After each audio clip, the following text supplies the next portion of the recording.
follow my boy, Stay Ready Boxer. He's the best. Let's go, champ. You ain't gotta get ready to stay ready. You ain't gotta get ready to stay ready. Hey, you ain't gotta get ready to stay ready.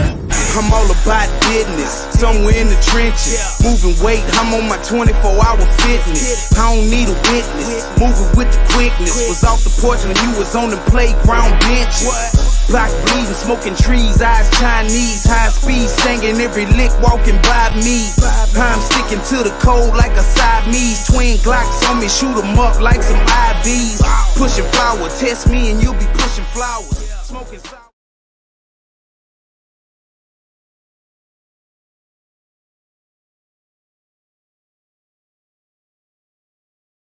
It's your boy Mac with Stay Ready Boxing TV coming at you with some news you can use in another episode of RingSideViews. And I got my family with me, my sparring partner, my ace, my nigga Jay Steele, the odd fella coming out that north side. What's up with it, bro? And y'all know what it is. It's your favorite get your most hater, odd fella, back for another edition of Ringside Views. We got a lot to talk about. Narratives are being spun all over the place, you know what I mean? But yes, it was a good fight last night between the Errol Spence and Danny Swift Garcia. The king is back. The king is returned in the welterweight division. It was good to see. And I mean, salute to the brothers. I see everything boxing and sports falling on in. And of course, we got Moni the God, 6 p.m. Eastern time. You know what I mean? We got the weigh-in / face-off against Killer King Furious from the north side. But yo, I'm gonna let you take the mic right now. Yeah, I got my little brother, Big Stepper, Money the Writer, Money the God. What's up with the little brother? Going down with that, bro. This thing, man, ready to still riding hard for last night. You know what I'm saying? Look tired, but we're gonna make it do what it do, bro. Already. Did y'all know I got my brother that ain't there to go talking that boxing again. KT, Mr. Everything, boxing and sports. What's up with it, my brother? Man, what's good with it, Mac? What's good with it, Money? What's good with it, Jay Steele, odd fella? Yeah, man. Man, I'm just looking for all them. I'm still searching for all them cats that was talking that Danny Garcia shit. Boy, it's so many of them though. Hold on, you know what though? I want to interject for a second because them same niggas that was talking that Danny Garcia shit was them same niggas talking that Mikey Garcia shit. Like, do you know how many niggas still owe me money because Mikey lost to Earl? I still ain't got my money. And he ran off on you, huh? What, bro? They don't even come to my channel no more. I see people trying to be like, damn, what's up with your fam? Matter of fact, Knight, YG Knight. Where the fuck you at, YG Knight? I want niggas down for my money. Fuck that. Yeah, I still know niggas' name. Nigga, they don't even come to the channel no more. And then when I hit them up, they say, oh man, you go on too late. Nigga, I've been going on at 8 o'clock for how long now? It's been over a year. Hey, back, and they was going on late when he made that motherfucking bet. Yeah. I've been going on at the same time, my nigga. Nigga ain't changed. Nigga ain't changed, but that's all right. You know what I'm saying? That's all right, nigga. You know what I'm saying? We still in this bitch, though. You know what I'm saying? But, man, last night was so good. I don't even want to talk about my post-fight reaction.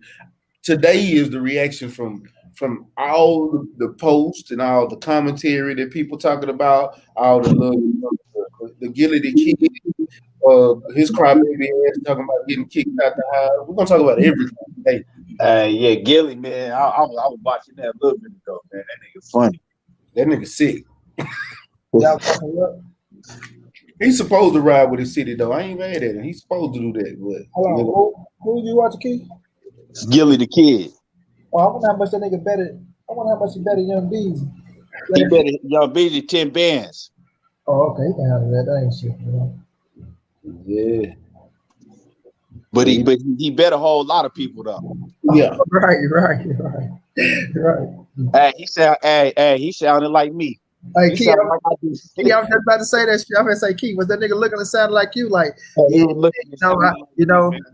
pay my debts, like, they won, and nigga knowing damn well, like, damn, I gotta come up out my pockets.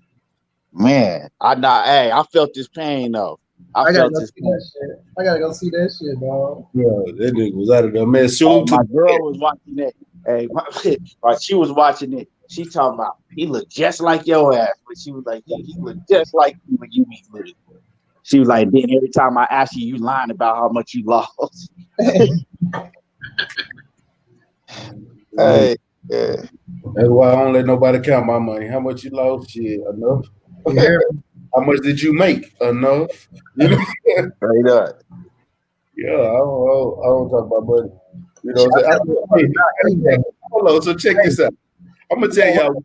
Let me tell you this, Mac. Salute to my brother Omega Red, man. Trail stump down, dog. Mm-hmm. Salute to D Walker and salute to Omega Red. Appreciate y'all coming through. There's 5 people in the building, so let's go ahead and smash that like button and let's get started. Oh man, last night we watching the fight. Shout out to my homeboy Dominique, man. He a realtor, but at the same time he an amateur fighter out here in Houston. This motherfucker, him and his other partner, I can't remember his name, but he was he a Bud fan. But they were the only ones saying Danny was gonna win the fight. So I said, everybody in the house was talking about betting money. I made a friendly bet. I said, you know what? Everybody talking about betting hundreds and thousands. I said, my nigga, I bet you a smooth 20 that way it ain't gonna hurt your pocket. He said, cool, but I said, once this first round started and he throw the first punch, I ain't making no bets. He said, all right, hold on. And he chilling. As soon as the first round started, and it started out slow. It's a filler round. Motherfuckers gonna come out, hey man, you still want to bet that 20? And I said, I thought I told you after the first punch was gonna bet out. So the second round came, Earl got the mashing on Danny. I said, say, you want to bet that 20? He said, oh, now you want to bet. You could have bet before the fight. I said, nigga, hey, when he saw how Earl was pushed up on Danny, he knew then the fight was over. Wasn't nobody talking nothing about that Danny shit. He said, everybody kept just saying, man, Danny gonna mess around and hit him. But it never happened. It never fucking happened. But man, I do want to start out. I want to say this. I'm hearing a lot of people on Twitter, a lot of people on Instagram with that fucking little engine ass plane fly by. It's a single engine plane. I'm testing. It's a little small private aircraft. It's probably like 3 lights down. I don't even understand these motherfuckers. But either way, I see on Twitter everybody is upset that Earl didn't call out Bud. Nobody. They were mad he didn't call out Bud. I'm looking at people mad he didn't call out. He didn't call out Pacquiao. He didn't call out Bud. I'm like, nigga, what do y'all? Every time this man can't do nothing right. If he'd have called out somebody, y'all have been fussing talking about why he called him out or why he do this or why he do that. Man, look, don't nobody. And Earl can't do nothing right at this point. But what's y'all thoughts on all that, man? What's I don't care who's thought, man. It's a conversational piece at this point. Let me say this, because Keith said it last night. Keon said it the best, dog. He didn't call out nobody, so that should have leave room open for all you dumb motherfuckers to say, okay, well, the door is open for everybody.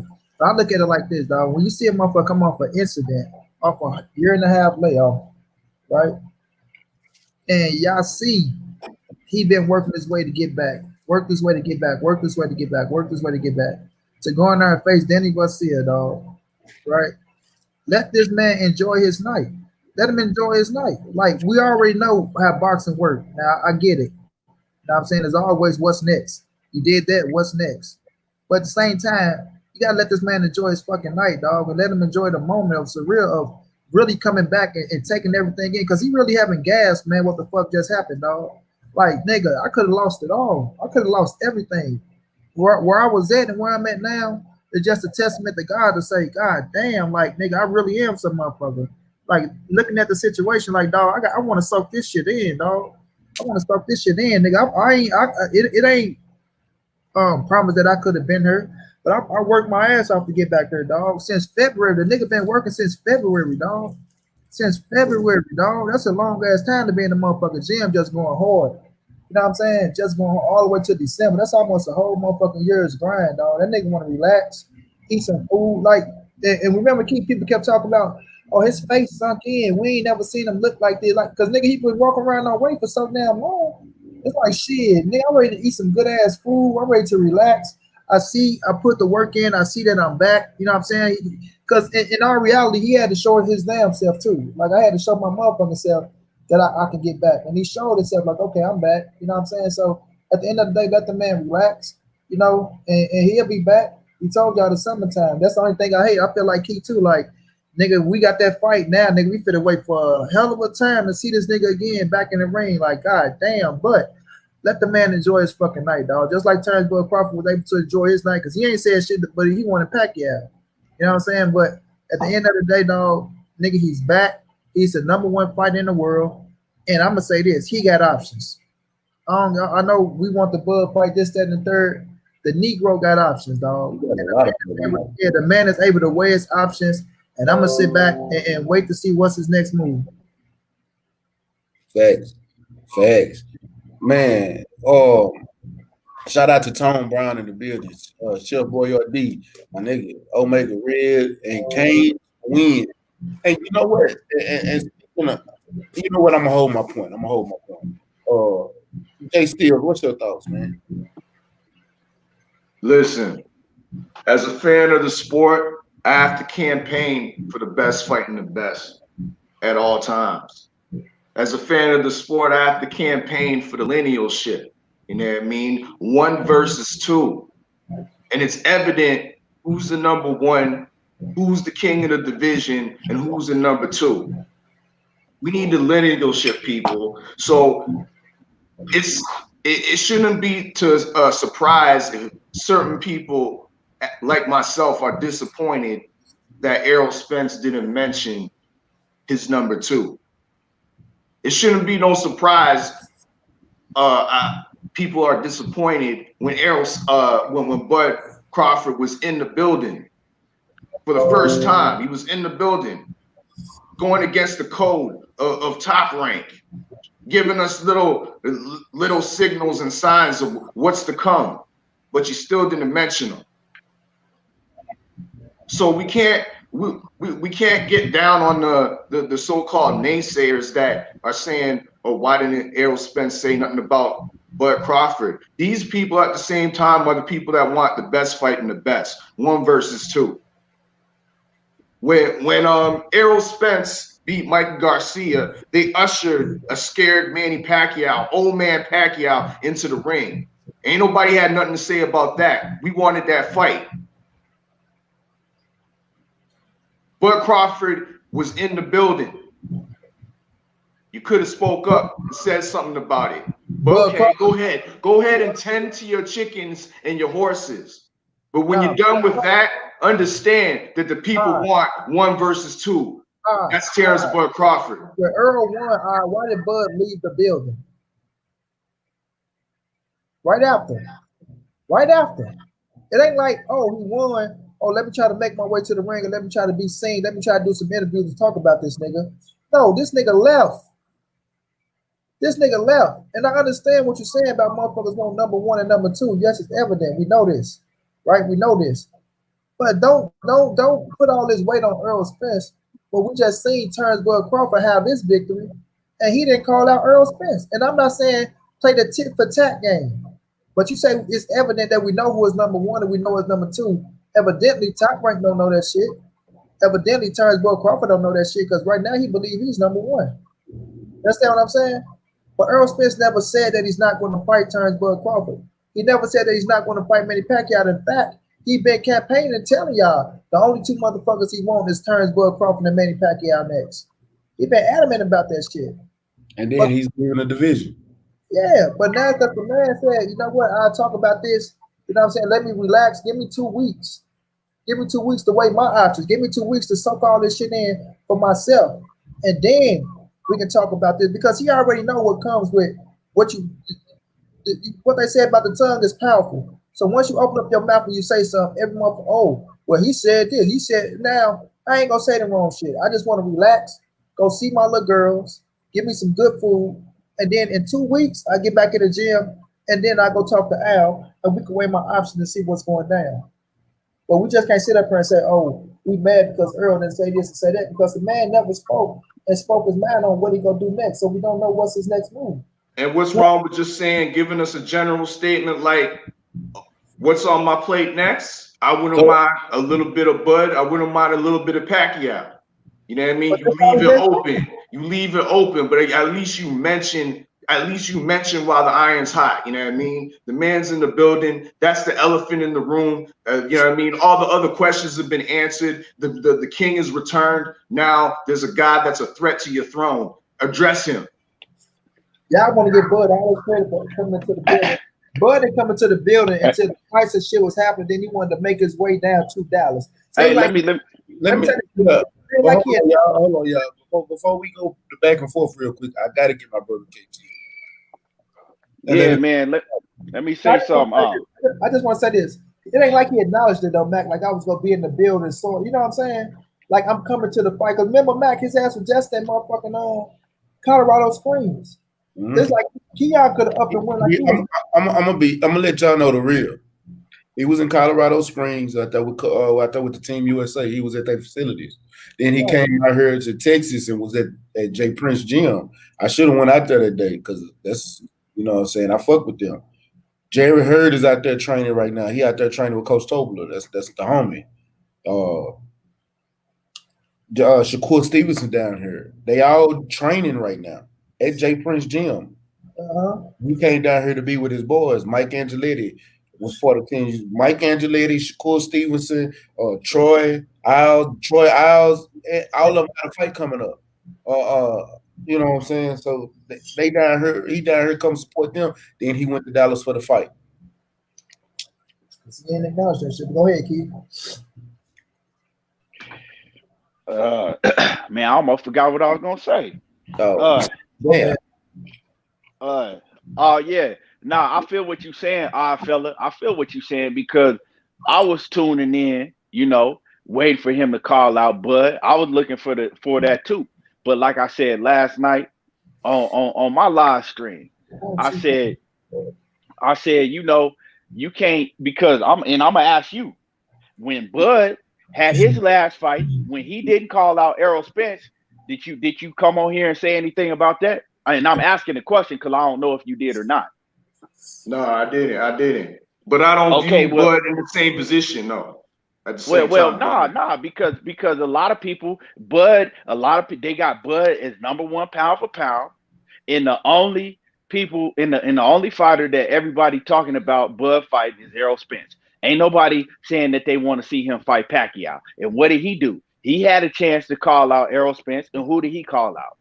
He called out Manny Pacquiao. He didn't call out Errol Spence. He didn't say Errol Spence's name. So all I'm saying is keep the same energy for both fighters. Now, as far as what Errol Spence didn't do last night, as far as calling out, you know, Bud Crawford, like I said last night, I said I was, you know, want him to call out Crawford. Of course I was. I was wanting him to get on the mic, you know, hyped up, letting Crawford know you can get this smoke too.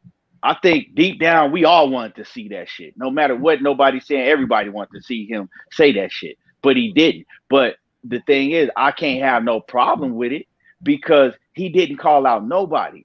It ain't like he gave a certain type of energy to one fighter and then just left Crawford off, you know, didn't say nothing about Crawford. He didn't say nothing about no fighter. And they was trying to get him, if you go back and watch the post-fight press conference, right? They tried to get him to talk about Canelo, Manny Pacquiao, all that, and Crawford. And he said the same thing for everybody. He was like, look, I'm not thinking about no other fighter right now. He was like, I'm not thinking about that shit right now. He was like, I'm chilling. Like, I want to go home, you know, to my horses. I want to go home to my kids. He got a newborn. He said, you know, I want to chill and relax. You know, I want to relax for a week, maybe two. And then, you know, and then I'll, you know, get back to addressing that. But I ain't thinking about that right now. Y'all got to understand, this man been through everything that he been through, and he been working relentlessly trying to get back in the ring, just to get back in the ring. You know what I'm saying? And then all the naysayers and people don't understand. You couldn't, you know what I'm saying, understand what he's been through to get back to that point. Because ain't none of us on here ever been through nothing like that, except for money, you know what I'm saying? But to actually have to get in the ring and perform in front of millions of people, you know what I'm saying? And get just to get to that point. So I can understand he ain't thinking about that shit. Now he just relieved, like, man, I don't even want to think about no boxing. I don't want to talk about no boxing. I don't want to think about no boxing. Now I can finally, you know what I'm saying? I all this shit I'm carrying on my back, I can finally, you know, just chill. I could finally just chill for the next week or two. You know, so that's how I see the situation. But at the end of the day, Crawford didn't call him out, you know. So let's just keep it 100 about that. Yeah, and so let me piggyback off what he said, and he's right. Ain't none of us been through that right there, but money. You know what I'm saying? The worst I've ever got was stabbed in the neck, but I wasn't in the hospital a bunch of days. I wasn't getting ready to fight. I was fighting. It was my fault. I got stabbed in the first goddamn place. But you know what I'm saying? It wasn't nothing to that extent. Like, you know what I'm saying? Coming back and then have to go out there and then show the world that I'm still number one. I'm not famous. You know what I'm saying? And let's keep it honest. Earl, I was gonna make this point, but Money made it. Money made it before I can get to it. Earl already said who he wanted to fight. That was a call out in itself.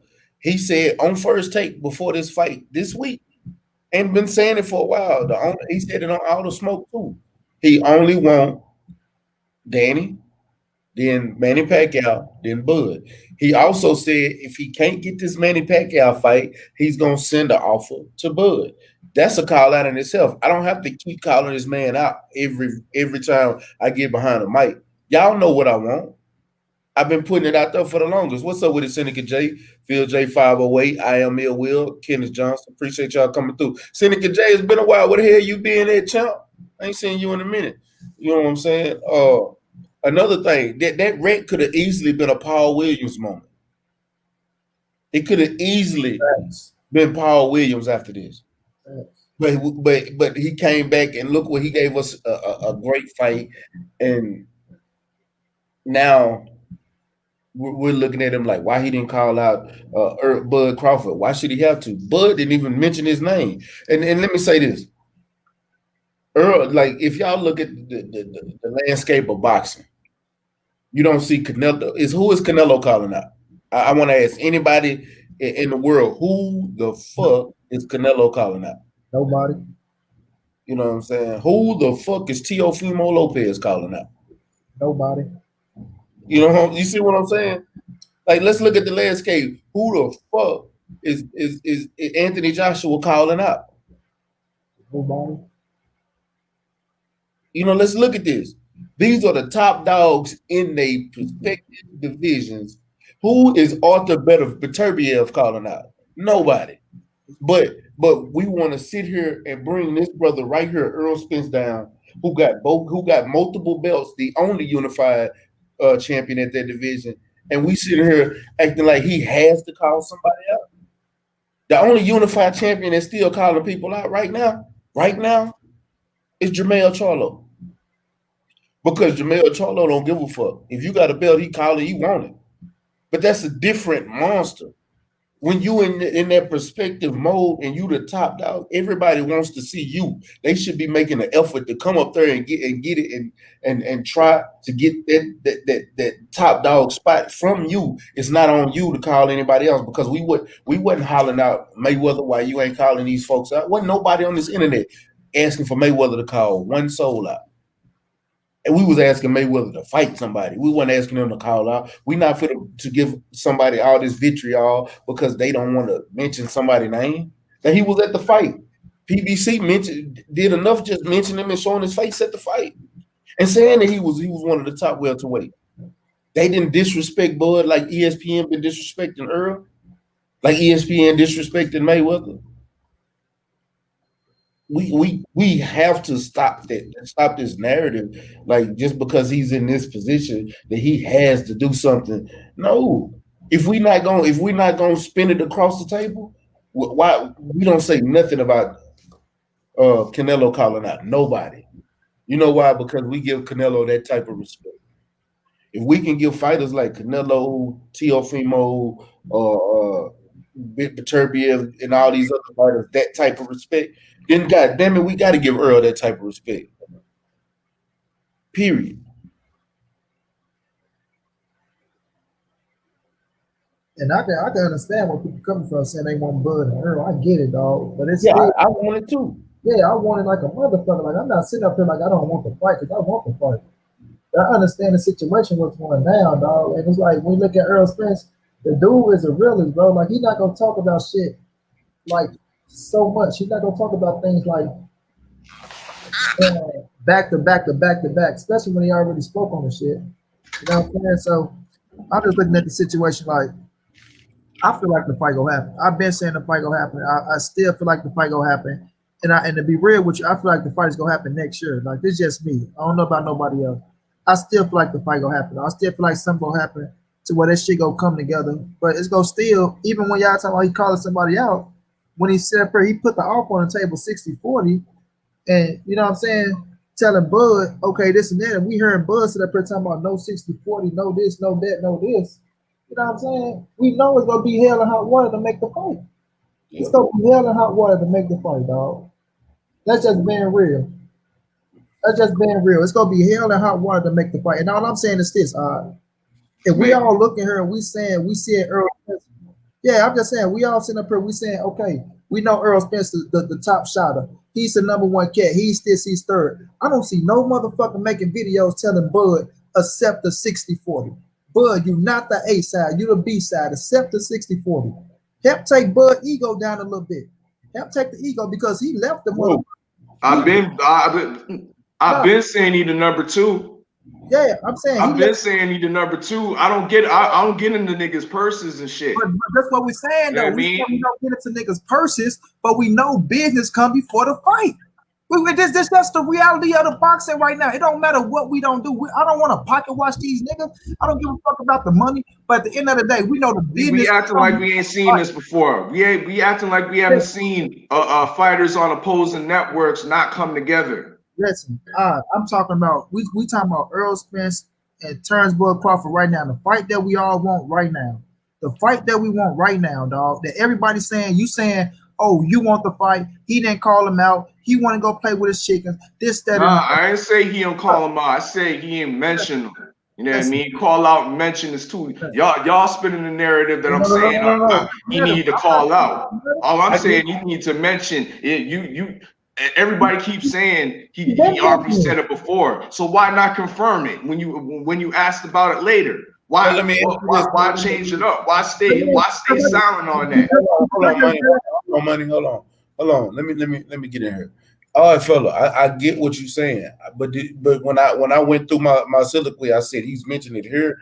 I didn't heard him mention it on Brian Custard. He mentioned it on All the Smoke. He mentioned it on First Take. He mentioned it on Sports Center. He mentioned it on PBC, all the PBC. He's mentioned it over and over and over. And that's all facts. And now you got millions of casual fans watching the sport. You understand? Garcia Spence was trending number one on Twitter, bro. Hold on, real quick. You got all the fans, casual fans in the world looking upon this right now. And this is my moment. Hold on. I had to mute you for a second because I want you to understand. You said in front of millions of people. There wasn't millions of people watching last night, but it's millions of people that watch First Take.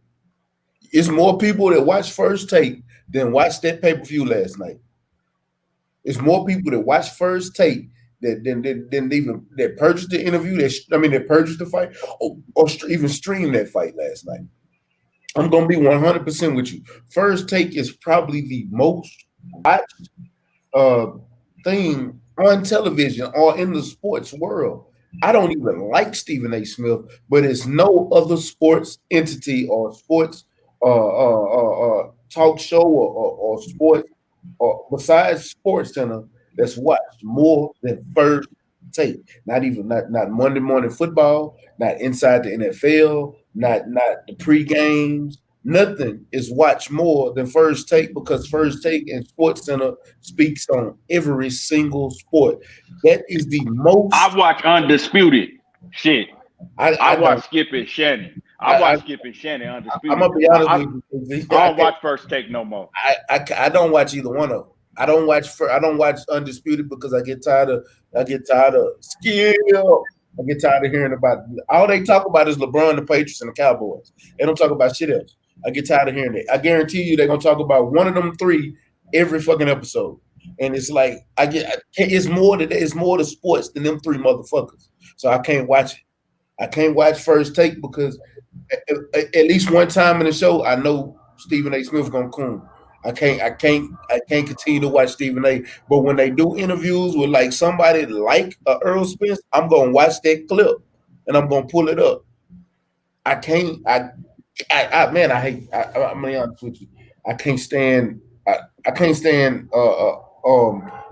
Listening to them regurgitate themselves over LeBron. You got one person who loves LeBron's draws, and you got the next person who wish LeBron would. Who every time LeBron do something good, where he could have did this, nigga, get a nigga his card.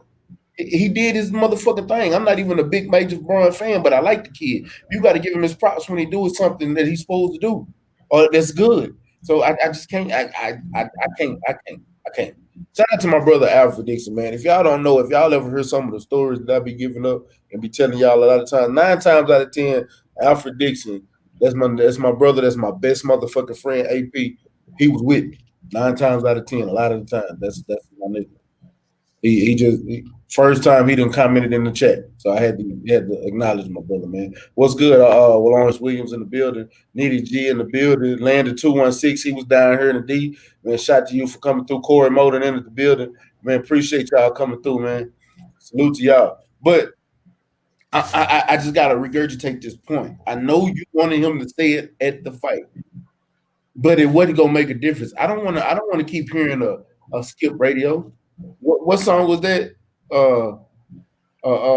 Curtis Mayfield. I know. Broken record. We done heard it over and over and over and over and over and over and over and over and over. I don't want to hear it no more. It's nothing. It's not that I want. I don't want him to call out Bud, but it's not that I don't want to fight. I want that fight more than any other fight in boxing.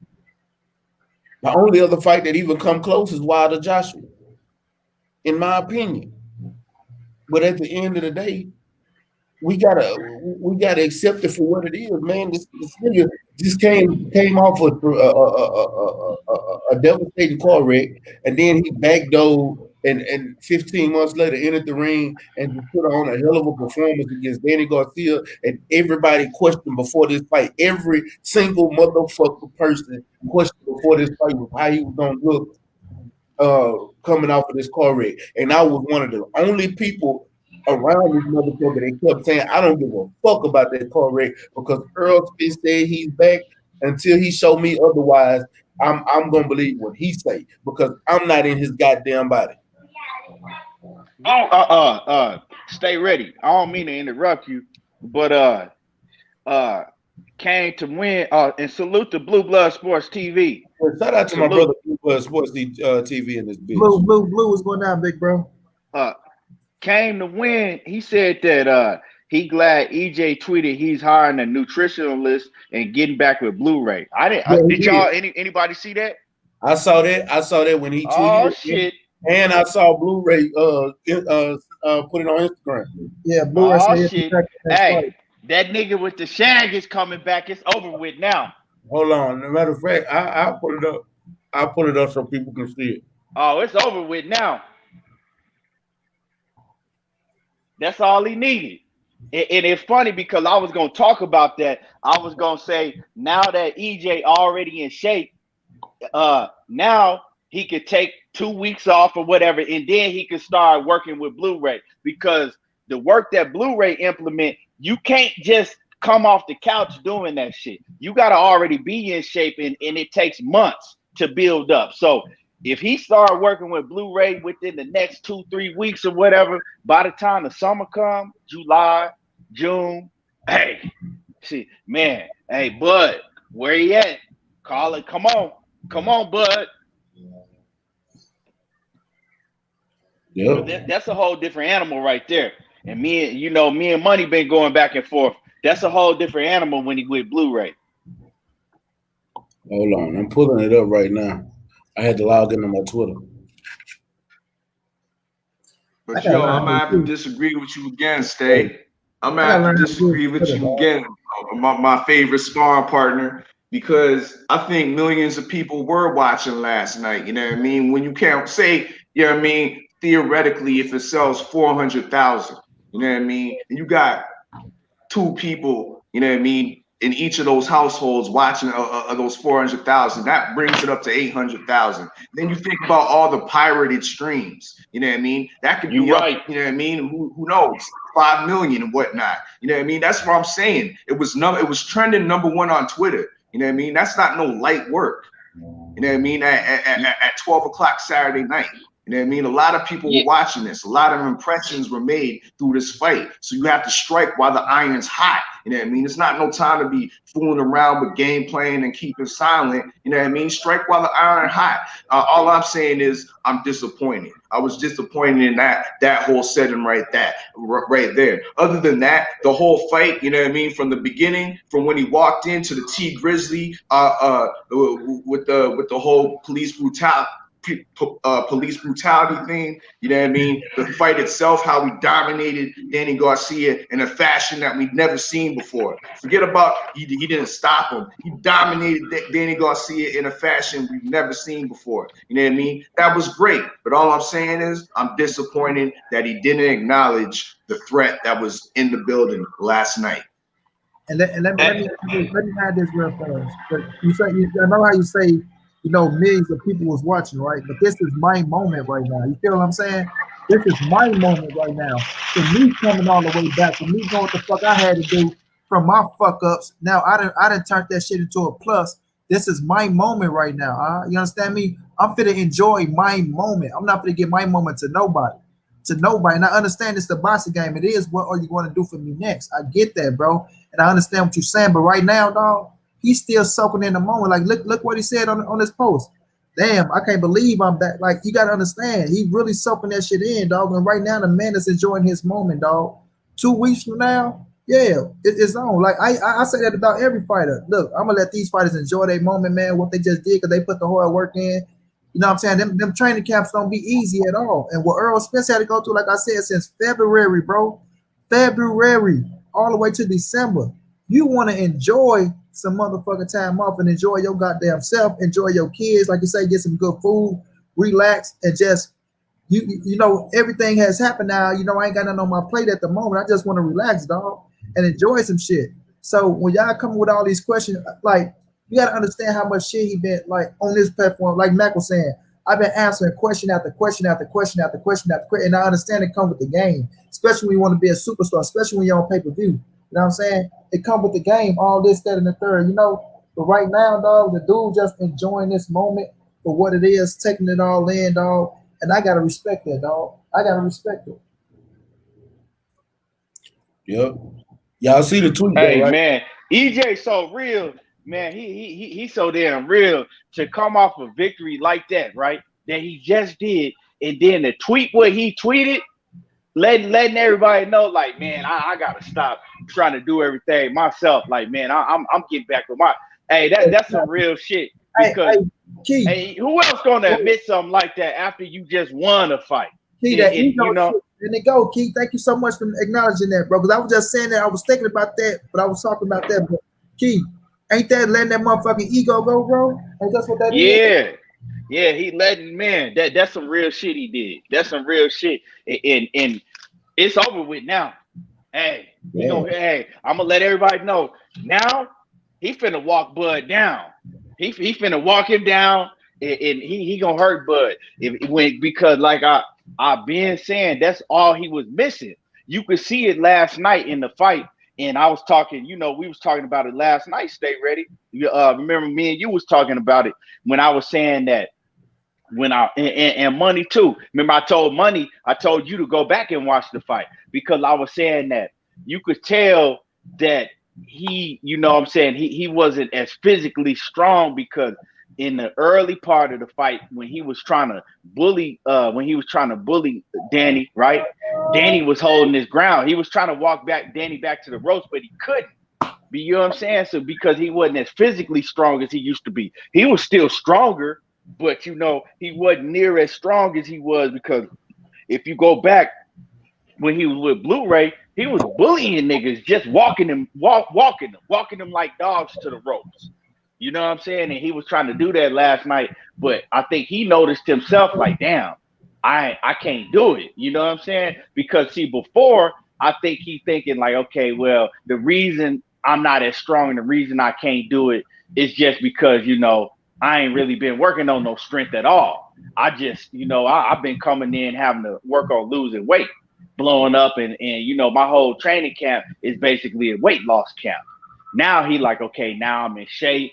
You know, I done did everything except for my strength and conditioning coach, right? I done did everything. Now, damn, why am I not as strong now in the ring as I was? And now he realized, like, yeah, you know what I'm saying? I got to keep it real. I ain't as strong. Now I'm going to go back to doing what I started doing. And I can admit right now as a man, dog, that's the facts. Yeah. And he said something else last night, you know, in the press conference where he had been alluding to it, but he said he was straight out with it. He was like, you know, the whole camps before was weight loss camps. He was like, you know, I wasn't able to go in there and work on technique and everything like that. He was like, this camp I was. He was like, this camp I came in, I was already on weight. He was like, so I was able to actually work on technique and do different things. He was like, but you know, before the Mikey Garcia and the Sean Porter camp, he was like, I was coming to the gym every day, like, damn, I gotta lose this much of weight. Damn, I gotta lose this amount of weight. The whole focus was on, damn, I need to lose this weight before I can, you know what I'm saying, even make this fight. So now this wasn't a tune up, but it was his tune up. You feel what I'm saying? It was his get back. Now he finna get all the way back. You know what I'm saying? A nutritionist and with Blu-ray. See, Blu-ray, well, what's gonna happen with Blu-ray? But see, we probably ain't gonna see EJ fight until September. But I hope it's before that. I hope it's before that, but we summertime, boy. That no September. Well, no. But he's saying the summertime.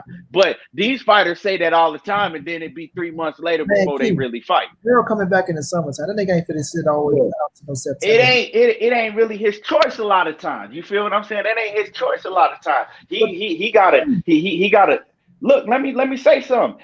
He say that he always wants to fight. Every time EJ fight, right, he always be like, okay, man, I want to come back around, you know, in the summer, around June or whatever, right? He might come back in the summer, but I'm saying don't be surprised if he don't come back until like September, because this usually what we see. Because it's not just him. It's Al Heyman and PBC, and then you know, it's up to his opponent, who he gonna fight, when they gonna be ready. So it's a lot of factors to consider in. But what I'm getting to is he got all of that time to work with Blu-ray, because see, Blu-ray is gonna tear his whole body down. Blu-ray gonna tear him down and then build him back up. You feel me? It ain't no 2-month process, no 3-month process. It's gonna take a minute for him to be able to build up, like he said, Blu-ray said, they do 700 push-ups before they even start their regular workout. So how long do you think it's going to take for him to get to that point? You know what I'm saying? Before he had to build himself up to that point. So it's going to take a minute. Blu-ray going to break him down. You know what I'm saying? But when he do come back, come back, you're going to see that nigga with the shag again.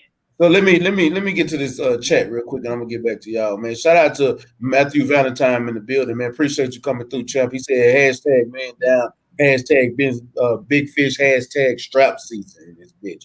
Man, appreciate that. Corey, I'm gonna come back and read your comment, because I do see that. I wanna speak on that real quick. And shout out to my brother Curtis Anderson in the chat. He said Bud versus Earl is 50-50 fight.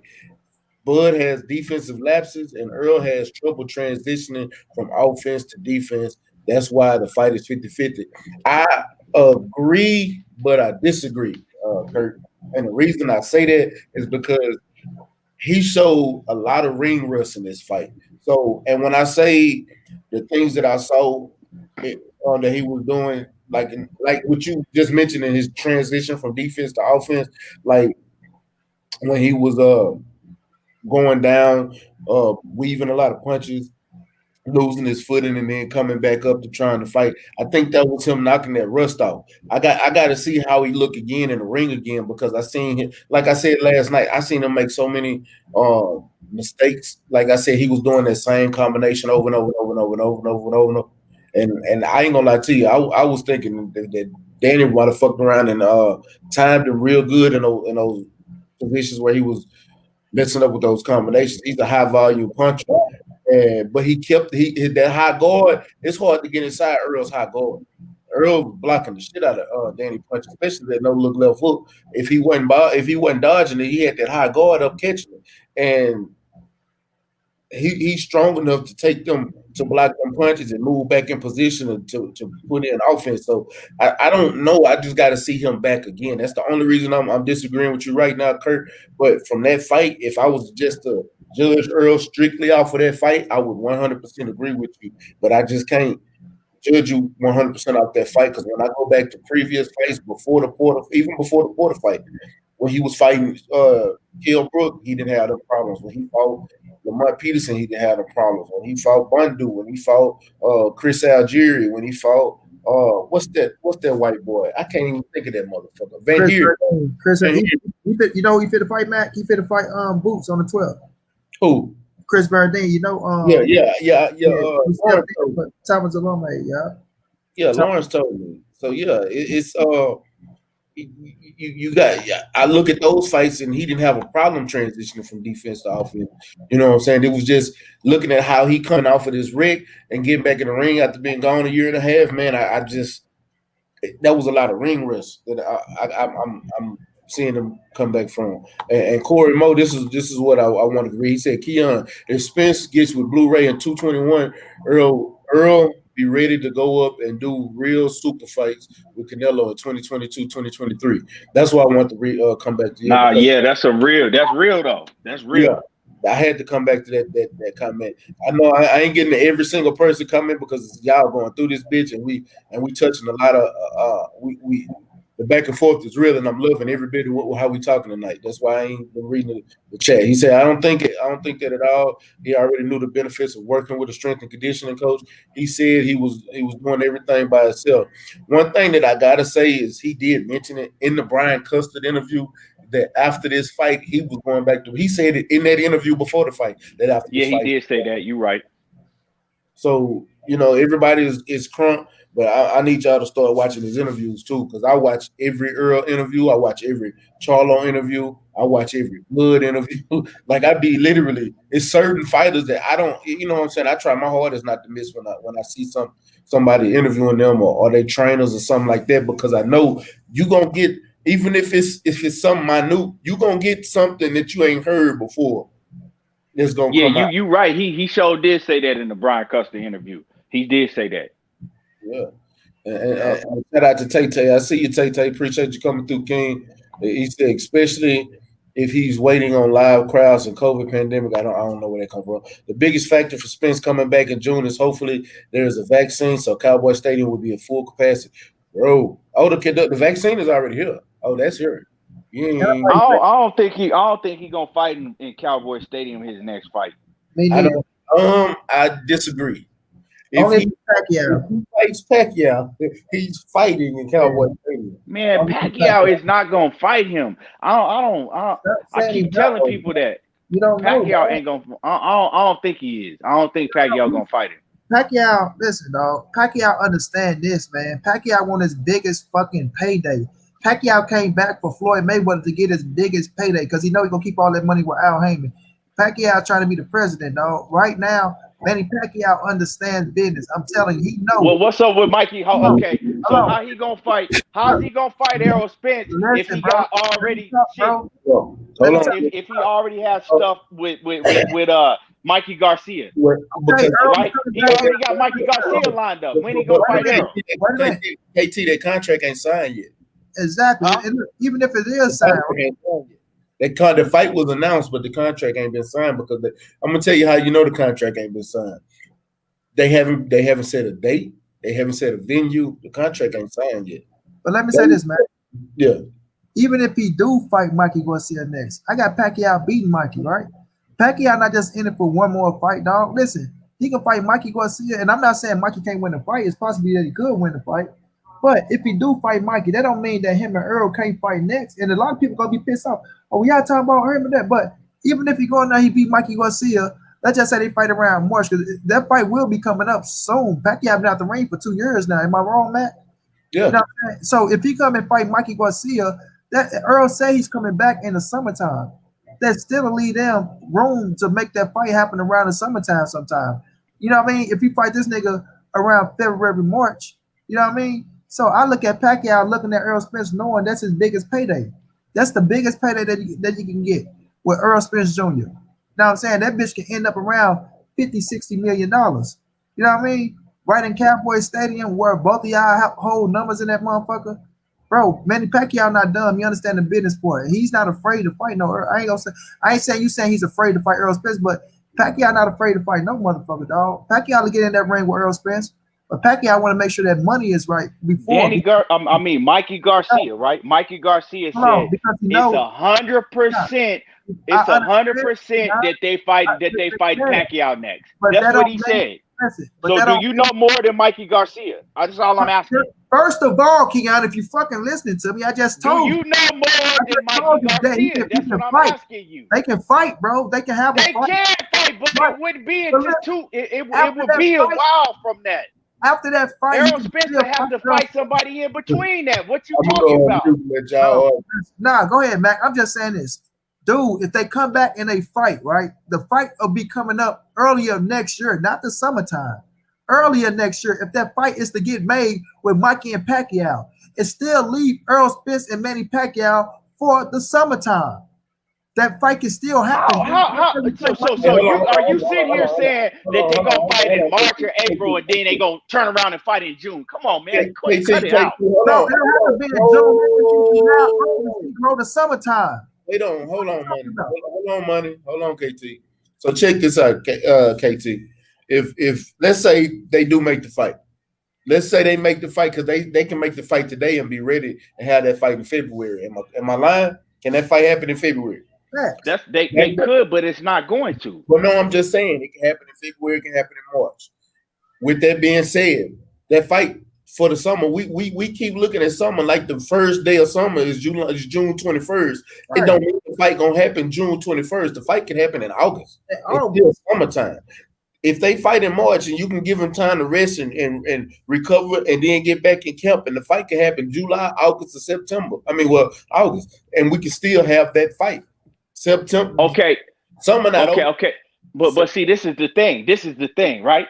Because y'all keep talking about this Manny Pacquiao and Errol Spence shit. When you heard Manny Pacquiao team, right? When you heard, they said Mikey Garcia came and said it was 100% possibility that he was fighting Manny Pacquiao next, right? I'm just going off of what they said. Then, right? Then after that, because they was already trying to get a Conor McGregor fight. But hold on, let me talk. Damn, let me finish what I'm saying. Let me finish what I'm saying, money. Right? And then after that, they said, right, because the boxing, the commission came and shut that shit down. If you go and fight Conor McGregor, right? Nah, we ain't letting that happen. So, right, he got to fight Mikey Garcia. And then after that, they talk about they trying to make this Conor McGregor fight. Now, the Conor McGregor fight is way bigger than the Errol Spence fight. We all know that. You know what I'm saying? So come on, man. I'm done. If you gonna get on here and say that a Conor McGregor fight in Manny Pacquiao is not bigger than Errol Spence and Manny Pacquiao, man, come on now. And I'm gonna tell you why. Miss me with that. You can't tell me nothing right now. I'm gonna tell you why. You motherfuckers looking at Manny Pacquiao and Conor McGregor like it's Hold up. Bang on that fool Jacqueline Asprey. Jacqueline Asprey, where the wrench is at? Bang that fool out. Y'all looking at this shit like this to go out here and do what Floyd Mayweather and Conor McGregor did. Nobody is fit to go for that shit again, dog. Pacquiao is not gonna talk like Floyd. They not fit to sell that shit like Floyd. Man, he go out there, he gonna knock Conor McGregor ass out in 2 fucking rounds, dog. 2 rounds. Floyd carried that dude, man. Floyd carried that dude. McGregor, look, when that shit happened with Floyd and McGregor, Floyd was the hottest thing smoking in boxing. McGregor was the hottest thing smoking in the UFC. McGregor ain't the hottest motherfucking thing smoking in the UFC no more, dog. Nobody is riding that motherfucking wave of Pacquiao and Conor McGregor. Could the fight happen to make money? You fucking right. Who was the last person Conor fought? Huh? Who was the last person Conor fought? Because I don't even remember. I know if it fight Dustin Poirier, some shit like that, supposed to be that fight coming up.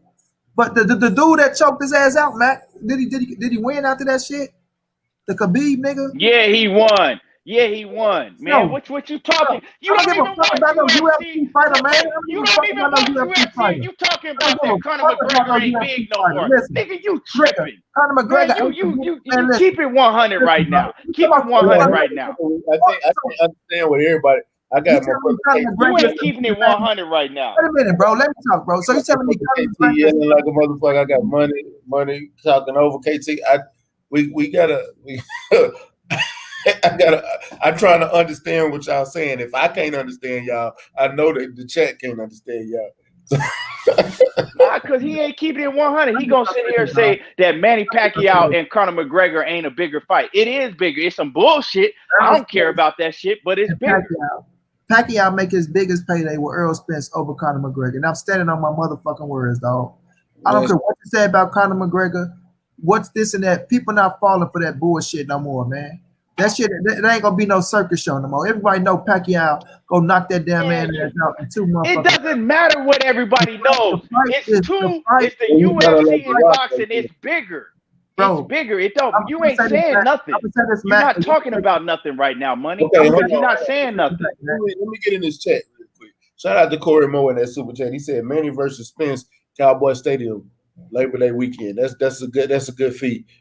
Shout out to Jay Good for hitting Jackal Asprey. I'm gonna tell y'all, man. I'm gonna be honest with y'all, man. I see a lot of my wrenches in here, but I see only a few of them that be working. I'm gonna start taking wrenches away from this motherfucker because we keep letting motherfuckers just sit here. If I had time for him to come up here and pop up on StreamYard, and then for me to go into the YouTube, and while after our fella say that he still wasn't hit, my wrenches ain't doing their job. What's the point of me even having you a wrench? I gave so many wrenches out for people to knock off trolls like that. If y'all ain't knocking out trolls, then I'm gonna start taking wrenches away and only giving the motherfuckers I know that's gonna handle their business in this motherfucker that's gonna use them wrenches for what I gave them out for. Like, I'm being 100% honest. It's only a few people I gave wrenches to, so motherfuckers won't be knocking them out for being motherfuckers hate. But if y'all not gonna knock these motherfucking trolls out the box, ain't no need for y'all to even have wrenches. And I'm being 100% honest with you. This ain't no being petty shit. My nigga, you got a job to do. And that's because y'all consistently come to the channel. I enjoy watching y'all consistently come to the channel and appreciate what I'm bringing to y'all. But if y'all letting trolls come in, that means y'all ain't appreciating me back. So I'm gonna take them shits away.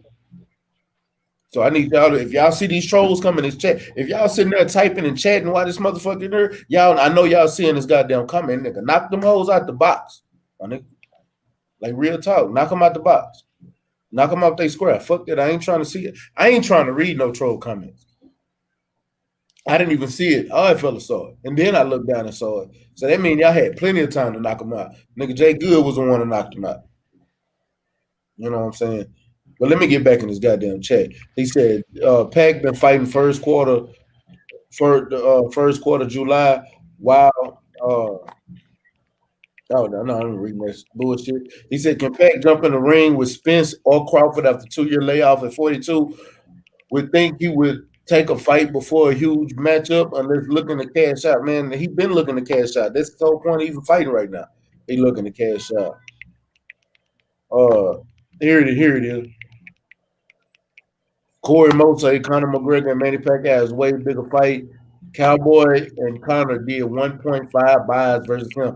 And that was Conor's last UFC fight. So at this point, I do agree that it would be a bigger pay-per-view than Earl versus Pacquiao. To me, Manny Pacquiao biggest payday is with Errol Spence over Conor McGregor. Now, y'all can say what y'all want to say. That's how y'all feel. That motherfucker come out. Hold on, Floyd. And how many buys did Floyd and Conor get? Man, that shit it broke numbers. I'm gonna say this. 400. It was over 4 million. They not fit up, but they can't promote no fucking Manny Pacquiao to Conor McGregor like they did Floyd Money Mayweather, dog.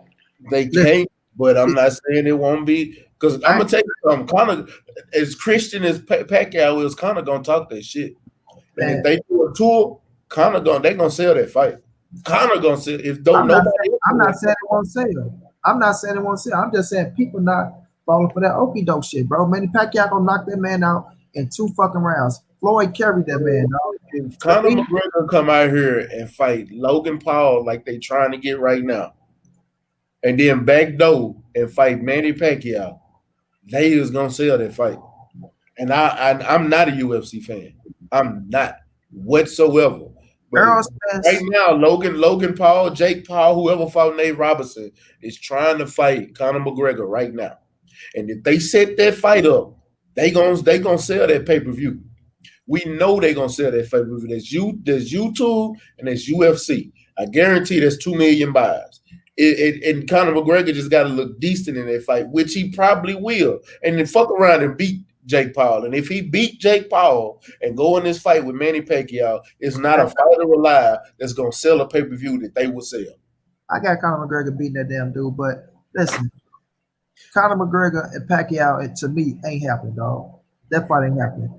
Errol Spence and Pacquiao have a better chance of getting made than Conor McGregor and fucking Manny Pacquiao.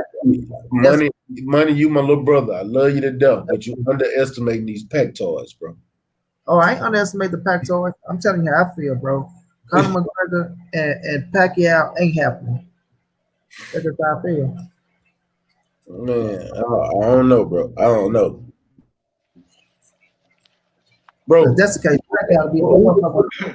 Y'all remember there was an interview I don't know, months back of Conor McGregor, and I think it was a boxing interview, and they was asking him how fast you think you could win a title, you know what I mean, in boxing, you know what I mean? And it kind of be funny if the WBA actually did sanction a fight between Manny and Conor McGregor, and I wouldn't put it past them to do that.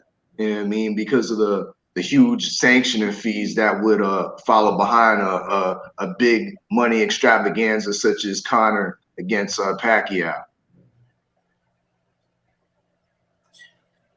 I just don't see this happening with myself. But what I could see happening is Errol Spence and Manny Pacquiao in motherfucking Cowboy Stadium doing big fucking numbers. And that's Pacquiao's biggest payday right now today. Man, he says Jamal James interim champ. Manny's mandatory, or is it Mikey? Manny don't have mandatories. He the super champ. That'll be Uga's mandatory. And shout out to Corey Moe in the super chat. He said, "Stay ready." He said, "Stay ready." Rinse me up, fam. You know what, Corey? I will. Bro. You know what? Because I'm not even gonna lie to you. When y'all come back and it's a lot of y'all that don't got wrenches, you'll know why. Because I'm steady seeing trolls getting through this motherfucker. Bruce Matrix, Dolby Boxing, this dude named Adam, somebody, Omega Red just hit. You know what I'm saying? Y'all got wrenches. I don't even know what y'all doing with. Like, that shit ridiculous, fam. You know what I'm saying? Y'all know what kind of motherfuckers we fuck around with. I fuck around with people that's boxing fans that's here to hear us talk boxing, whether it's our opinion and whether they like our opinion or not, we can debate back and forth. But when they come in saying bullshit, nigga ain't got time for none of that, bro. At all. Period. He said Pac and McGregor brings boxing and UFC money. Boxing fans know it's obvious mismatch. Yeah, we do. But, UFC, I always think they can come in a boxing ring and do something. He said Pac biggest cash out will be McGregor. That's mega bout with Spence. Then a mega bout with Spence. I tend to agree. WBA has Chris Algier ranked 13 and went to 54, so it's possible. Casual boxing fans and UFC fans, I have zero interest in Manny Pacquiao circus attraction exhibition. Logic says everyone knows Pac-Man holding a WBA belt hostage, fist and blood, top of the food chain at welterweight. I'm telling y'all that at this point, that's the only people I want to see happen. He said, "Dope ass conversation, fellas. Appreciate you came to win." And Corey Mo said, "Celebrate fights, create high interest with the casual fans, which in turn creates revenue." Facts, facts. I'm You see, stay ready. Man, Manny Pacquiao been wanting to fight Mikey Garcia. When he jumped in the ring, when Errol Spence beat Mikey Garcia, he came in the ring because for some reason they had it in their mind that, you know what I'm saying, Mikey Garcia was gonna win that fight. You seen the look on his face. He been wanting to fight Mikey Garcia. This ain't nothing that just materialized. They gonna fight. Yeah. They gonna fight next. Like I said, in I think if they can get, because see, Dana White, he know what type of money merging the two sports bring. Conor McGregor, he always do big numbers. Go check his last numbers he did with Cowboy. And Cowboy ain't no big name, but everybody gonna tune in to see Conor McGregor because it don't matter what he do, he could sell a fight. You know what I'm saying? He don't need Manny Pacquiao to be talking shit. He gonna sell that fight by himself. And just bringing the UFC fans with the boxing fans, man, that fight that's gonna at least do 2 mil. At least do 2 mil. So I mean, that's what they looking for. Like we talking about how Manny Pacquiao looking for a cash out. This is cash out right there. You know, I mean, that's gonna bring him tons of money. So I mean, like I said, if Manny Pacquiao is looking for them two fights. That's what I see, because we don't hear Manny Pacquiao talking about Terrence Crawford, right? We don't hear him talking to even his team. We don't hear him talking about Errol Spence. All we hear when they come out with some news is Mikey Garcia and Conor McGregor. You know what I'm saying? When he tweeted about Conor McGregor, but he ain't never tweeted about Errol Spence, recently, or Terrence Crawford. So that's what I'm saying. I mean, I wouldn't mind seeing the fight. I wouldn't mind seeing him fight EJ because I know what's on the line. EJ could get 3 belts and then, go right into a Crawford fight. But the thing is that I don't know, man. I just don't see Manny Pacquiao doing it, because Manny Pacquiao would have fought one of them, Crawford or Errol Spence. Kenneth Johnson, what pick came to win, man? Came to win is been in this thing. Watch your wrenches, man. But so, man, I mean, but like I said, if it do happen, it happened. But I think it's a lower possibility, because what you gonna do? You gonna take you gonna take way more money, right, in fighting a Conor McGregor and a way easier fight, or you gonna take less money in fighting Errol Spence in a fight that in the back of your head you probably gonna lose. Man, shout out to my brother at Reacher 45, aka Quattro Cinco, aka Judge Galvatron, aka Ultra Active. I know I probably missed the name, but that's beside the point, man. Shout out to my brother. He just came through. He hadn't been on Everybody Live. Did you watch the fight last night, my brother? I had to watch that fight. Man, you know what I'm saying? We did all our post commentary last night, and man, I hadn't really did any post commentary today, but just because I hadn't heard your thoughts on it, I'm gonna read this. I'm gonna read these comments, and I'm gonna ask you. I want to know what. Yeah, go ahead, I think he's right. He said Pac avoided Bud in Top Rank and Spence in the PPC. Maybe he's waiting for Spence Crawford winner to seek undisputed in a final bout. That would be dumb as fuck. Keon, you speaking pure facts right now. Well, I ain't gonna say it'd be dumb as fuck, because you might catch him while he's sleeping. Pacquiao versus McGregor would sell because fans are too gullible. You just had 2 50-year-olds who did 1.5 million. Exactly, bro. Casual fans are gullible. motherfucker. I still ain't watched that fucking fight, and I'm not gonna watch it. It ain't nothing that nobody could tell me, man. He did. I'm not watching that geriatric ass shit. I'm not. Bro, I'm so much of a fan of fucking boxing that I refuse to let myself go watch a fucking geriatric ass fight. Bro, I don't want to see no 80-year-old Tyson and no 70-year-old Roy Jones. I don't want to see Evander Holyfield back in the ring. I don't want to see Riddick Bowe back in the ring. I don't want to see none of these fucking fighters at Tarver. I don't want to see none of y'all get in the ring and try to reclaim your youth. Nigga, we got too many of these young fighters that's coming up. Nigga, why ain't none of you old motherfuckers trying to help train these young fighters coming up? Matter of fact, after speak on this, we have to talk about that. Like real talk. We got to talk about that, man. We got to talk about that. So hey, what was your thoughts on the fight last night? And after you give me that, I want to know what's your thoughts on what's next for Errol Spence. I didn't hear the last part. You said what's next for what? Spence. What's next for Spence? Oh, okay. Well, the fight went exactly how. That's crazy how that fight went exactly how I said it kind of would, and it kind of played out exactly like kind of how I did. I just didn't think that psychologically, because you even seen it psychologically, Earl beat Danny into submission, because I never seen Danny accept the loss, and everybody got to pay attention to that. In the Keith Thurman fight, and even in the Sean Porter fight, he felt like he did enough to win. He didn't even question Earl. That's why when I seen at the end of the fight, when Earl's people was kind of talking trash to Danny's people, and Earl was like, peace, peace, peace. You know what I'm saying? And so I felt Earl, because it was like he walked over to you, gave you a hug right after the bell rung and all of that, and he said something in your ear. And even Angel, like if you pay attention in the corner, you know the trainer tracks, Mac. Me and you pay attention to that.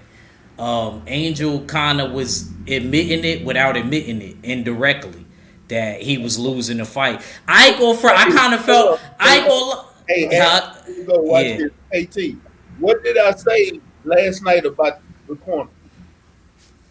Yeah. You said that. You did say that. You did say that. That's crazy, and I didn't even hear it. Me and you just was thinking this. Me and you was just thinking the same thing, and he kind of admitted it without admitting it indirectly, that he was kind of losing the fight. So, and there was nothing Danny could really do. So I got to give much credit to Earl. The only takeaway I got, Earl, bro, because you a Pisces, bro. You an early March dude like me. Come on, Earl. Don't be playing with nobody kids in there, man. Don't be playing. I seen that the 9th, the 10th, and even the 11th. Then the 12th, you got back into it, but don't be playing. Man. Don't even play with them. And I felt like Sean Porter said, I took it as you was taking rounds off. You know what I mean, to reserve your energy, but like we can't do that with Bud and Pacquiao. We gotta dust them all the way off. We can't even play like that. We gotta dust them all the way off. No ifs, and buts, and maybe. But he did great in the fight. It was a dominant performance. He even painted Danny's face. The jab was working. He kind of fought, to me, like the Mikey fight. He controlled the outside, and he did mix it up. He kind of, like I said, the fight, like everything that I said, kind of came true. Unanimous decision, 12 rounds. You know what I mean? Everything came true. I think he could have stopped him if he would have picked it up the 9th, 10th, and the 11th, but, But as far as what's next for him, I'm glad that he didn't really speak on it. And what really surprised me out of the whole night, I couldn't get over the fact that Terrence Crawford was in the building. That really, I don't know, I just kept cracking up because Terrence Crawford was in the building. I seen him, he was eating popcorn or something. But it was funny to me. And, I just feel like one of those two fights got to be next for Earl. I don't really care what order it's in, but I would prefer, if you ask me or put a gun to my head, I would say Terrence Crawford, only because I don't really know where Manny Pacquiao's mind is at right now.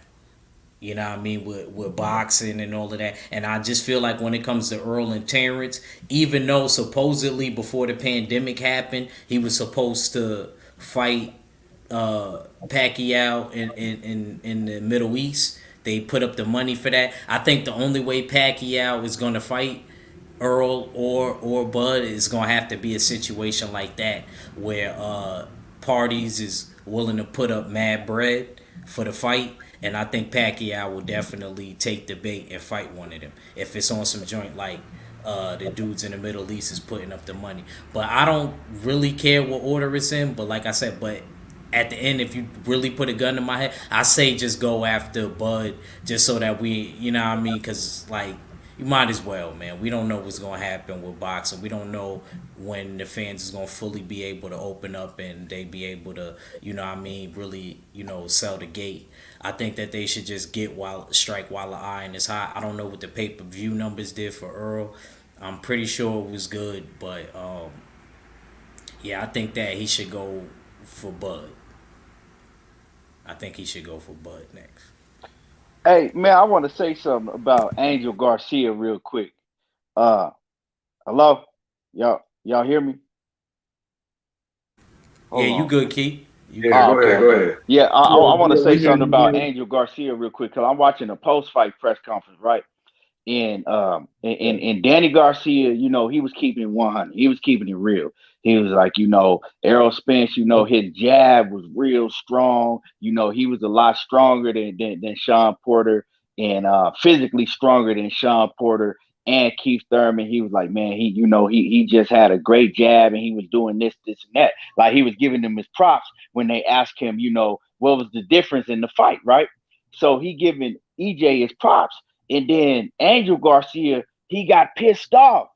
No. Why? You know what I'm saying? You giving him too much damn credit. It wasn't nothing. It wasn't him. It wasn't him. It was because of you. It was because you know what I'm saying? You giving him too much of credit, like he just whooped you. He ain't whooped you. He didn't whoop, like he was getting pissed off.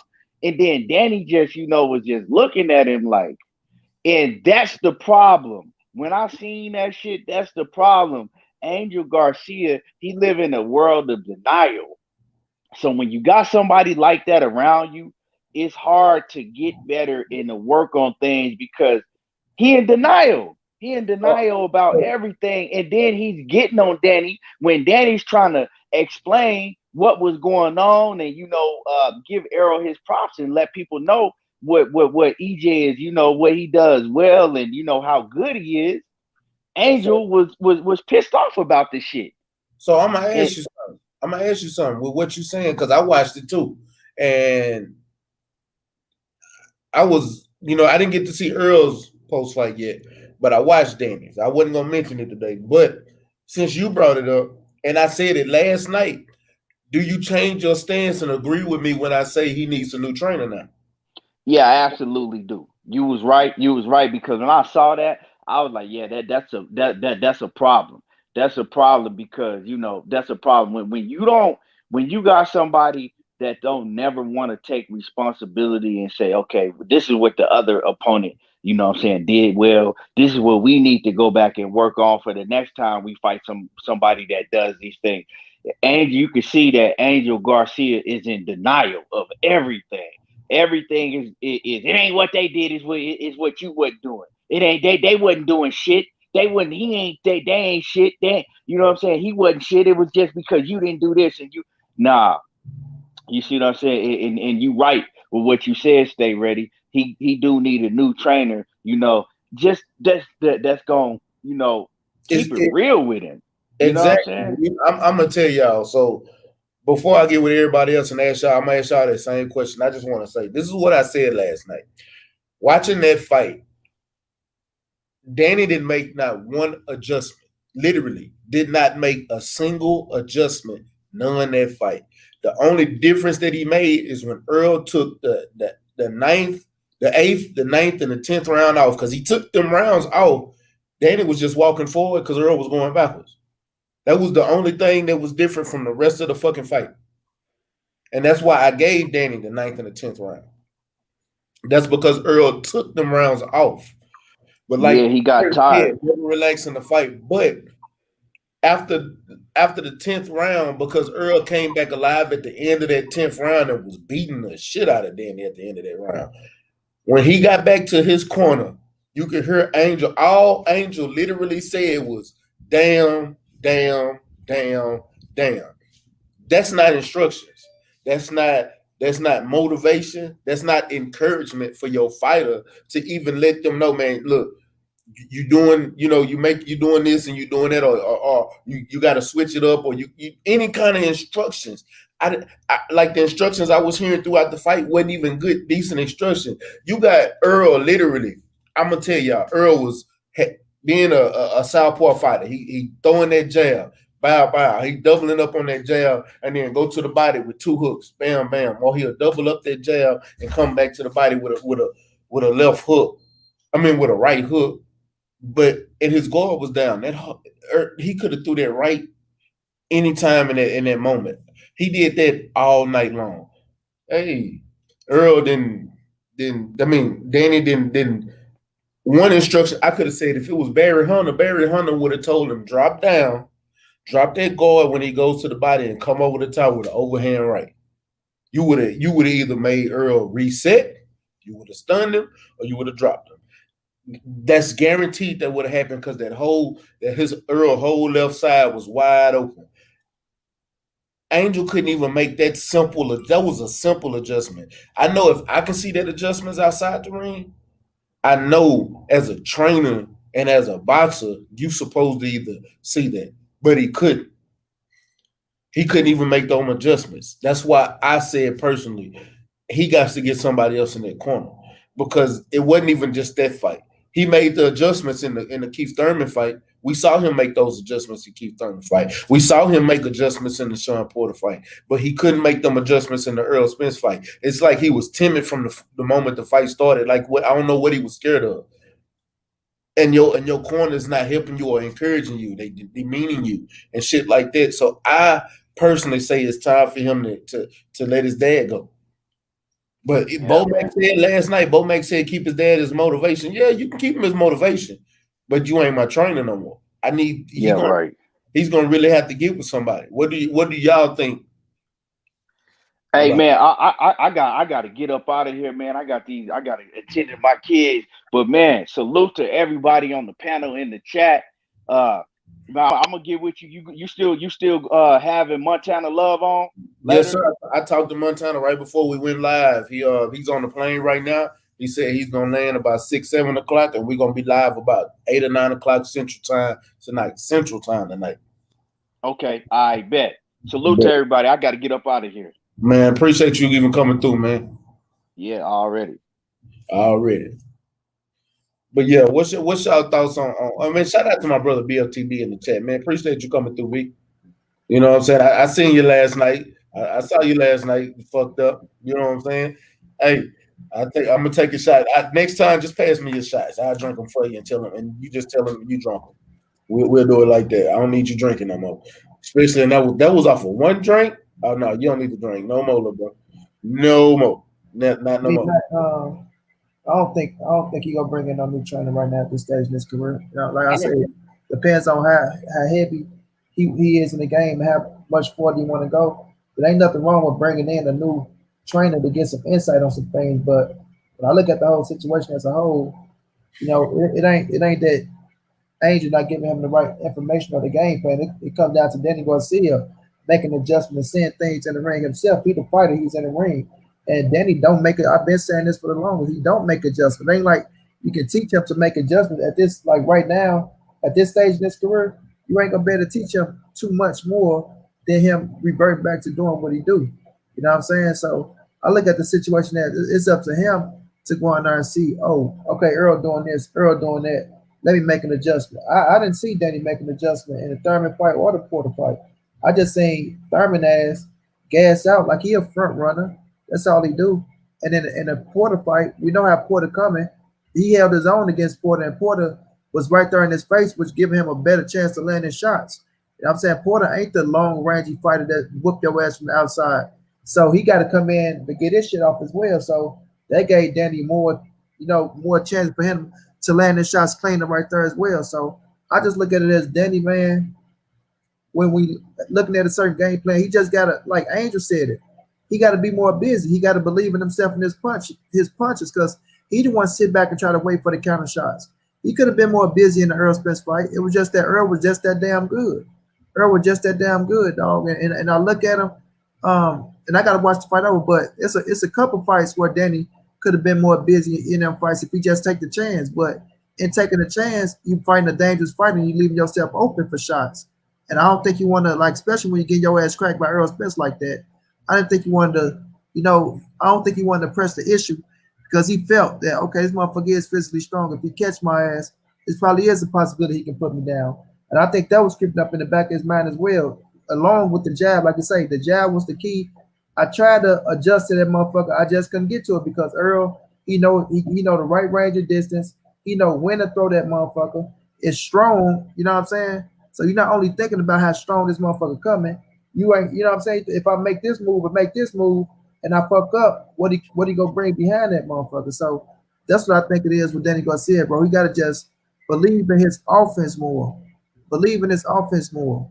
You know what I'm saying? And let his hands go in certain spots. So bringing in a new trainer, I feel like it can benefit him, force him learning something different. But like I said, if he go try to bring in a new trainer and go up against the top echelon, that shit ain't gonna work no way. Because first of all, him and Angel go bump heads, and then you trying to work on some new shit against these elite motherfuckers, knowing that shit don't work on them because they go adapt to what you're trying to do.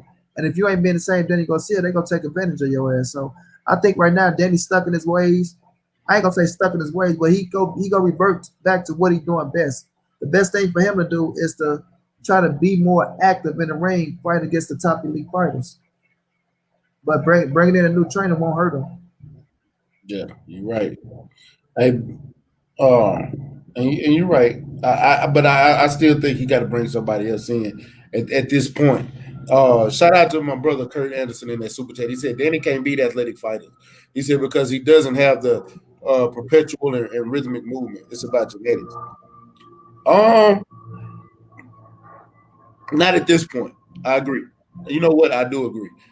But I've seen him beat some athletic fighters in his past, but yeah, you are right. At this point, I don't think he can. And BMTB, you said that wasn't you, man? Oh shit. And he said it's not about the trainers. Danny lacked the speed in his Achilles heel. It's his Achilles heel. He got, man, I think Danny don't have speed, but he's quick because his reaction time is quick. When he get that timing down, he can react and he's quick with his reactions. Fella, what's your thoughts on Danny getting a new trainer?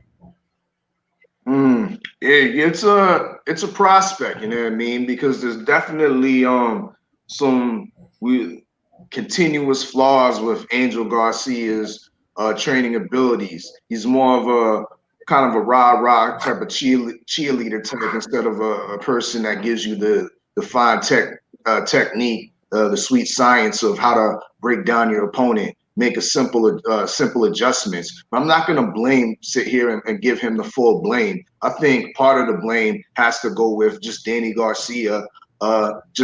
He adjusted, maybe made adjustments once, you know what I mean? But then Errol Spence jab beat it out of him. Errol Spence jab beat out the adjustments out of Danny Garcia, you know what I mean? And that turns to discouragement, and that turns to you not throwing your hands. So I think that was a lot to do with it. A new trainer may help, it may not, but I think comfortability is always key in certain instances. We got to still look at Angel Garcia still brought his son all the way up to, you know what I mean, 140 as a WBC champion, and they touched the WBC championship at 147.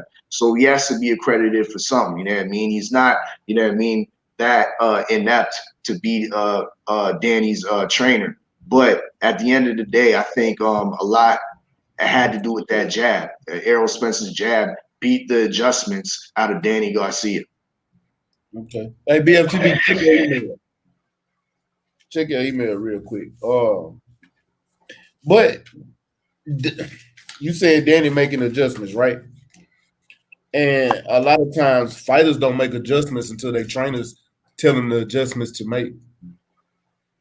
Yeah, that's what I'm saying. Like, Angel Garcia showed himself to be more of a cheerleader than a guy that can give you a technique. Like when I was looking at the caption, there's a picture that's on the net. I think Money Brown TV, he had it up on his video of Errol's jab. You know what I mean?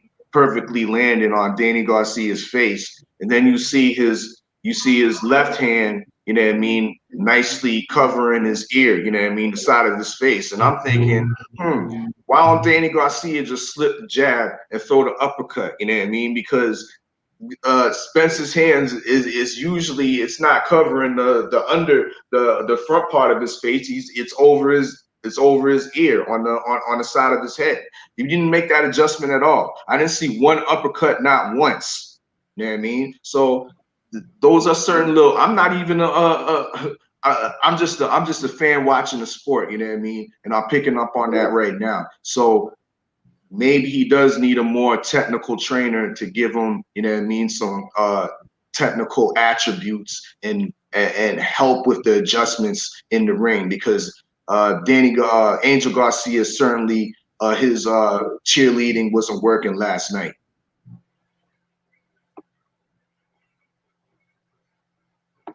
You're on mute, family. Shout out to Bruce Goes and that super chat, man. I pulled a black fight fan, but shout out to Bruce Goes and that super chat saying salutes, family. Yeah, man, I was going through my block list yesterday and I seen that you were still on there, and I'm like, I took you off, but you know what? I'm gonna fix that now, because I'm gonna say it again for everybody that's coming through. A lot of y'all niggas finna lose y'all wrench, because I'm steady seeing trolls come through the chat and all this extra bullshit, man, and nobody's doing nothing about it. So from here on out, you know what I'm saying, I'm gonna make sure that if you got a wrench, you need to be knocking these trolls out the box. I ain't trying to hear people come through here making comments about D Hodges, or coming through here talking about we fanboys, or coming through here talking about money, or none of that. If I can see that on the StreamYard, this is how I know, because y'all comments pop up on YouTube first. Then it pops up on StreamYard. Then it's gonna be a while before I see it. If I see it, then that means y'all not doing y'all job. And then the fucked up thing about it is I saw the comment. I mean, I didn't see the comment. The comment popped up on StreamYard. All fella mentioned it. I looked down, saw the comment, then went on YouTube. That means it gave me time enough to go on YouTube, and the comment was still there. Then Jay Goods hit it. It means my wrenches ain't doing their job. So y'all know I'm about to start taking people wrenches away. But I just gave Bruce Goes a wrench because somebody blocked Bruce Goes, and Bruce Goes been coming here. He's a faithful a fan. I bet you he'll do his job more than the rest of you niggas. Yeah, if YouTube block it, BFTB, but it ain't YouTube ain't blocking it. The wrenches can block them. They don't even hit them. The motherfuckers just sitting there and they come through like they are part of the stream. Like I understand y'all looking, but y'all steady comment typing. You know what I'm saying? So hey, BFTB, check your email. I sent you a link because I want to get your take on some things. And Act Richard, what's your thoughts on him getting a new trainer? Danny Garcia. I mean, he could add on. I mean, yeah, I think it was a number of things. I think he couldn't do nothing with Earl. I think it was Earl. I think, you know, he could improve on things. And, you know, I think he should think about adding on somebody else with him and Angel.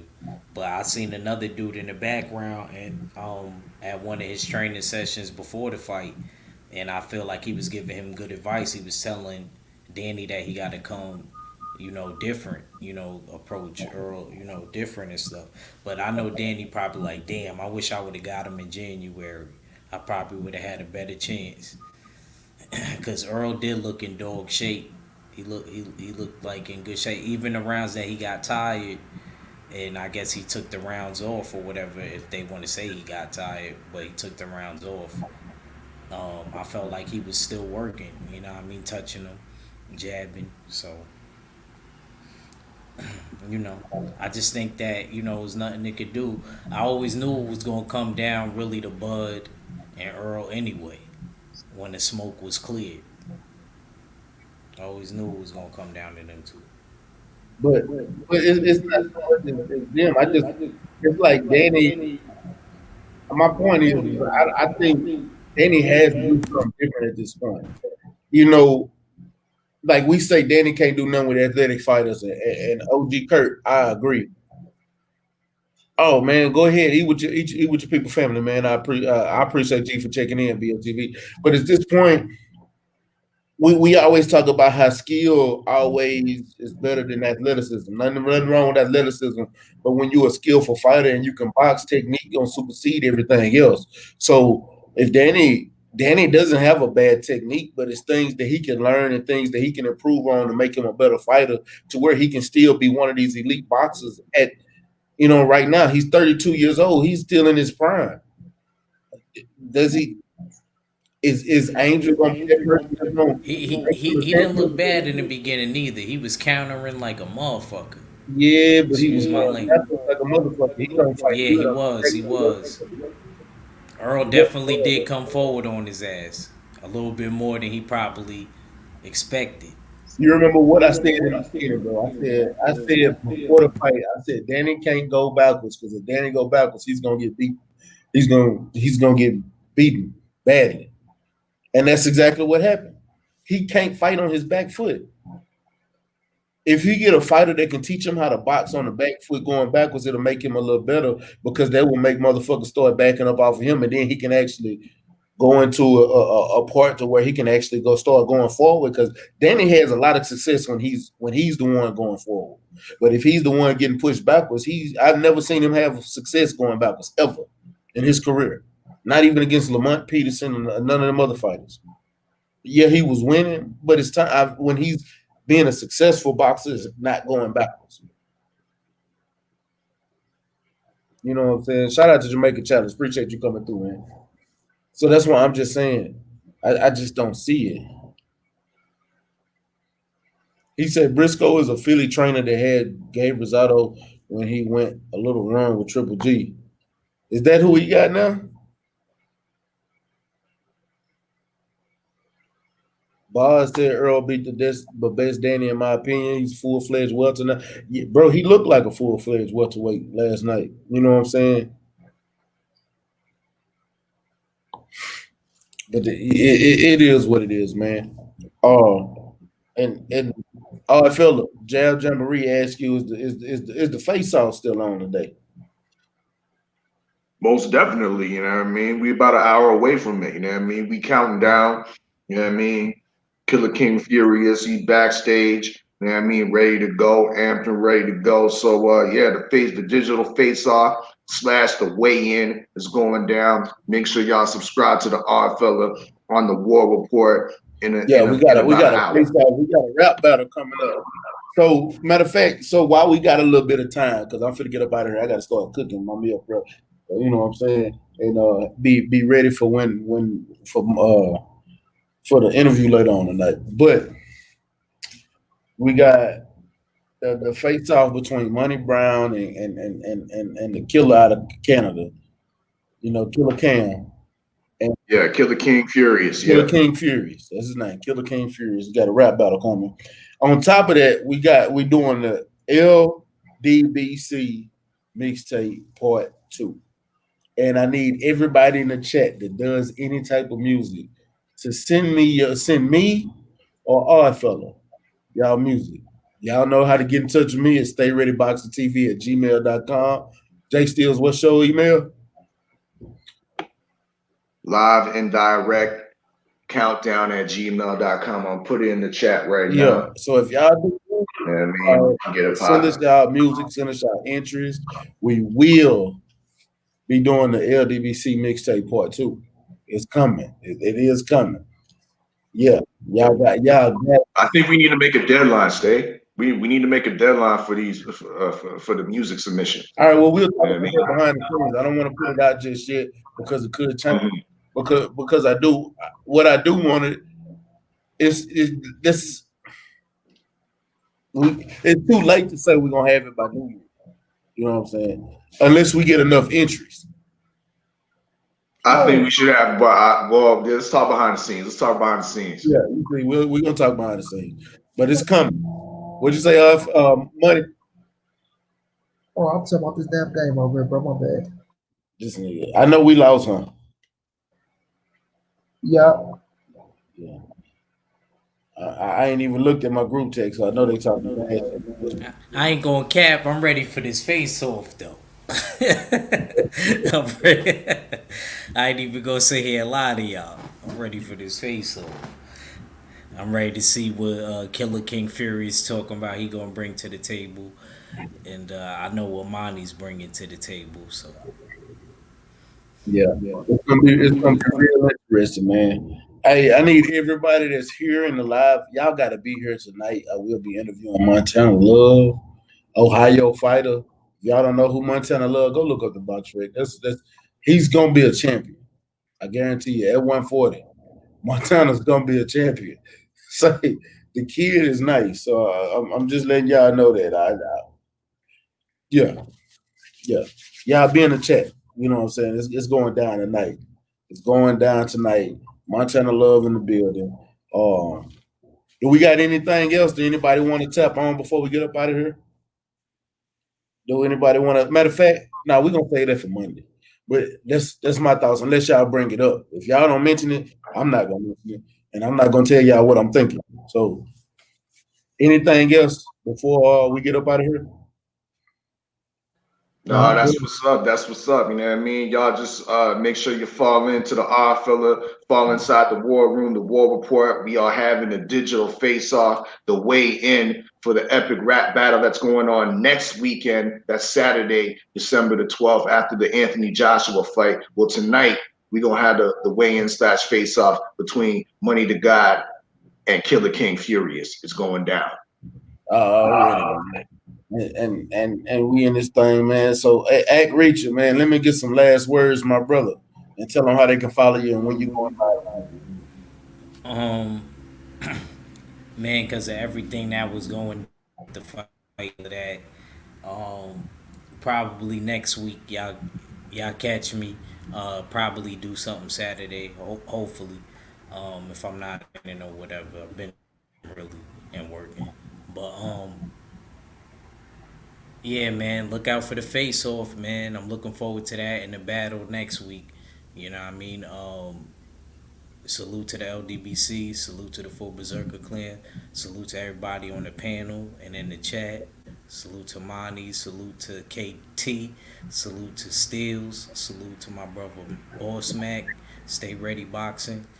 It's your boy Act Reacher, I never steer you wrong and I'm out. Money to God, Money the Big Stepper, Money Brown TV. Let me get some last words, my brother. Man, appreciate everybody coming through, rocking with my Brody, rocking with us, dog. I had that company, man. You know, showing love, man. Y'all know we come bring the real, kicking nothing but the real for y'all. You did. Hell of a win by ESJ last night, man. Hell of a win by ESJ last night. Happy you back. I mean, y'all just keep supporting us, dog. We do this for y'all. We got big things coming in the future. Follow me on Monty Brown TV, on Monty_the writer, on Instagram. Yeah, man, y'all get ready for this face off with me and you know, the Canadian Bacon Kid, man. Jeez, already. Hey, I like them little jabs and that hook to the body real quick. I like that. Monty got me crying, yo. Hey, making challenge, it'll be at 9 o'clock tonight, bro. Central Time, 9 o'clock. Yes, sir. Yes, sir. And fellow man, close us out, family. Indeed. This was another dope edition of the Ringside Views, you know what I mean? And it takes like, you know what I mean, big fights like this, like what happened last night, to bring out the passion, because there's definitely some passion in the panel. There was definitely some passion in the chat. And yeah, Trolls was like, you know what I mean, gallivanting in the chat and shit like that. And I had We gotta smash them. We gotta smash them. But you know what I mean? It's a good look. Shit was lively today. You know what I mean? Let's keep it going with the liveliness over to the digital face-off that's happening in the hour over on my channel, the R Fella. Salute to all the brothers that were on the panel, the Jab Jamboree, aka Judge Galvatron, Money Brown TV, salute. You know what I mean? Everything Boxing TV, salute. And of course, my favorite sparring partner, Stay Ready Boxing TV. You know what I mean? Salute to you for opening the panel for today's discussion. You know what I mean? With that being said, it's your favorite yet your most hated R Fella. Salute to the whole LDBC, and I'm Gizon. Already, man. Appreciate everybody that came through. Again, Jamaican Chalice is 9 o'clock tonight, my brother. You know what I'm saying? I appreciate everybody that came through fucking with your boy. You know what I'm saying? We had 40 in the chat tonight. You know what I'm saying? That was a good number, man. We had a great conversation. We had a great live stream. Man, this was real interesting today. That's why I didn't want to do another post fight, because we did a post fight last night. I just wanted to really get everybody's thoughts on what's next. Everything that's going on with Earl, Manny, Bud, Danny, you know what I'm saying?